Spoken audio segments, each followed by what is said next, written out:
स्वागत है आपका हमारे चैनल पर। आज हम इस वीडियो में आपको बताएंगे कि सावन के सोमवार व्रत की कथा क्या है। किसी नगर में एक साहूकार रहता था। वह भगवान शिव का बहुत बड़ा भक्त था। नगरवासी उसका सम्मान करते थे।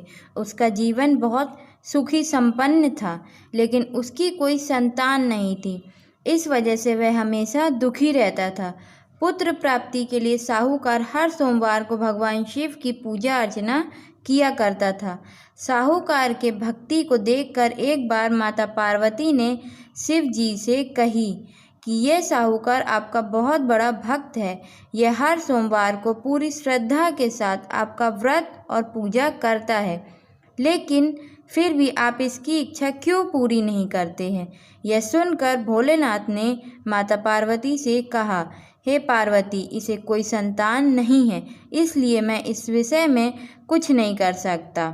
यह सुनकर माता पार्वती ने शिव जी से विनती करते हुए कहा कि वह किसी भी तरह उस साहूकार को संतान होने का वरदान दें। यह सुनकर भोलेनाथ ने व्यापारी को संतान प्राप्ति का वरदान दिया और उन्होंने कहा कि यह पुत्र तुम्हारा केवल 12 वर्ष तक जीवित रहेगा। कुछ समय बाद साहूकार की पत्नी गर्भवती हुई और उसने एक सुंदर पुत्र को जन्म दिया। साहूकार को भोलेनाथ की कही गई बात याद थी, इसलिए पुत्र होने के बाद भी वह बहुत दुखी रहता था। यह बात उसने अपनी पत्नी को नहीं बताई। जब साहूकार का बेटा 11 वर्ष का हो गया तो साहूकार की पत्नी ने अपने बेटे का बाल विवाह करने को कहा। यह सुनकर साहूकार ने कहा कि अभी उसे पढ़ने के लिए काशी भेजेंगे, इसके बाद ही उसकी शादी होगी। उसने अपने पुत्र को मामा के साथ काशी भेज दिया। साहूकार ने अपने पुत्र से कहा कि काशी जाते समय रास्ते में जिस स्थान पर रुकना, वहाँ यज्ञ और ब्राह्मणों को भोजन करा कर ही आगे बढ़ना। यह सुनकर मामा और भांजा काशी के लिए निकल पड़े। रास्ते में वह यज्ञ और ब्राह्मण भोजन कराते हुए आगे बढ़ते रहे। आगे बढ़ने पर मामा और भांजे ने रास्ते में देखा कि एक राजकुमारी का विवाह हो रहा था। राजकुमारी का विवाह जिस राजकुमार से हो रहा था वह एक आंख से काना था। जब राजकुमारी के पिता की दृष्टि उस राजकुमार पर पड़ी, उसके मन में यह विचार आया कि क्यों न मैं अपनी पुत्री की शादी इस राजकुमार से करा दूं। मन में आए इस विचार को उसने साहूकार के बेटे के मामा से कहा। यह सुनकर मामा मान गया और उसने अपने भांजे की शादी उस राजकुमारी से करवा दी। विवाह होने के पश्चात उसने राजकुमारी की चुनरी की पल्लू में पत्र लिखा, तेरा विवाह मेरे साथ हुआ है, लेकिन यह राजकुमार के साथ तुम्हें भेजेंगे। यह लिखकर साहूकार का बेटा अपने मामा के साथ काशी के लिए चला गया। राजकुमारी ने जब अपनी चुनरी खोली तो उसने लिखा हुआ देखा।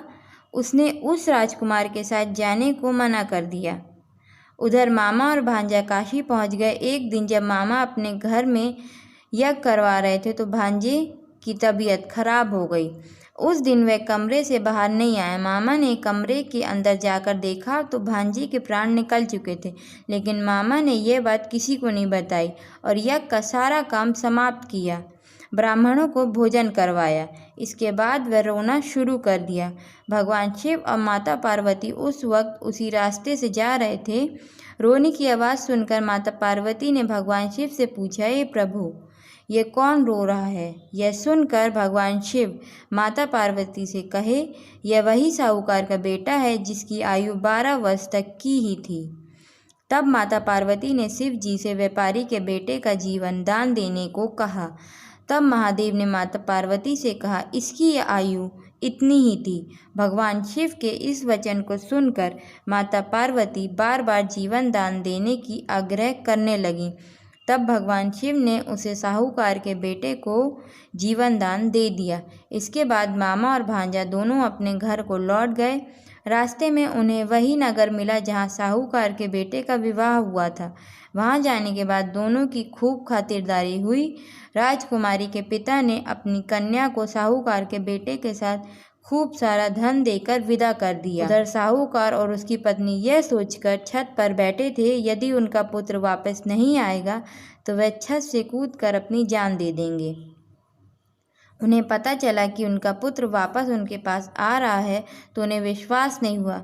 बाद में उन्होंने अपने बेटे और बहू का भव्य तरीके से स्वागत और भगवान शिव को बराबर धन्यवाद दिया।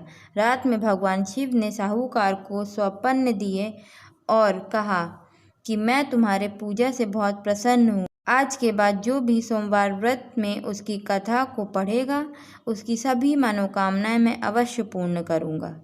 धन्यवाद।